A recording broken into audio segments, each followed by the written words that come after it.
name is Alex Hawkins, and this is my DSARI energy audit of a single-family home in South Minneapolis. So a little bit of background information. In 2018, the total electricity consumption of the residential sector was 1.5 trillion kilowatt hours, and the average U.S. household used 914 kilowatt hours of electricity every month.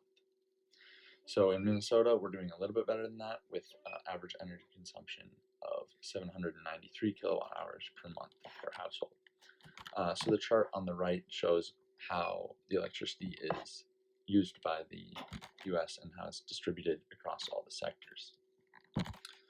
A little bit more background information. This chart shows how the 1.5 trillion kilowatt hours used by the residential sector are divided up.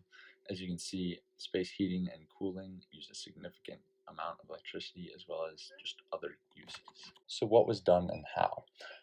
For constant energy devices, they were plugged into a kilowatt meter and the wattage was recorded and then multiplied by the average time that device was in use.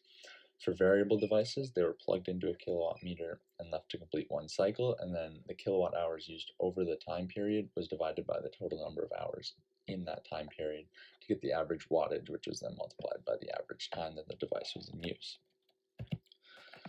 For the computer, the charging cord was plugged into a kilowatt meter, and the amount of kilowatt hours needed to charge it from 0 to 100% was recorded and then divided by the amount of time it took to completely drain the battery. This was then multiplied by the average usage per day. For a ceiling light, the light bulb was removed from the fixture and then its wattage recorded, and that was now multiplied by 3 because there were 3 light bulbs in the fixture, and then this wattage was then multiplied by the average hours of use. Quantification and analysis.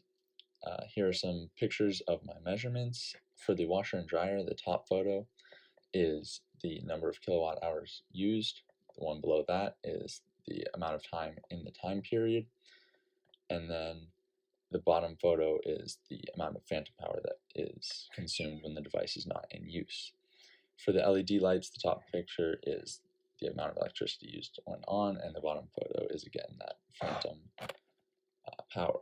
For all the other measurements, there was no phantom power being used, so a picture of that was not included, and that is just their constant energy wattage that is displayed. Quantification and analysis.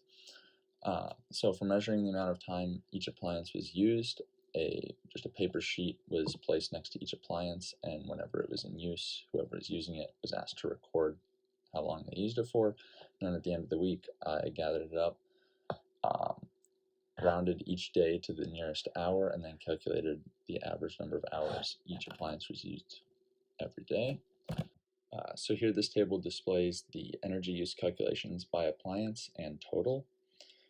The washer and dryer used the greatest amount of electricity, contributing to a total of 60.82 kilowatt hours per month used by these appliances. And compared to our total electricity usage per month, which in the last billing cycle was 1,023 kilowatt hours, and since the appliances I recorded were only 60.82 kilowatt hours, this is only about 6% of the total electricity usage in our house, so I clearly missed a large portion of where our electricity is going to. So what was learned? I learned that we use a lot of energy, and a lot of that energy use could be avoided, and the biggest energy uses in my house were not identified. Like I said, I only measured about 6% of our electricity consumption. And the appliances used to generate heat use the most electricity, such as the toaster and dryer. So what are some improvements that can be made? Our washer and dryer consume a large amount of energy, so in the future I'll avoid doing loads of laundry with only a few items and save it up to just do bigger loads.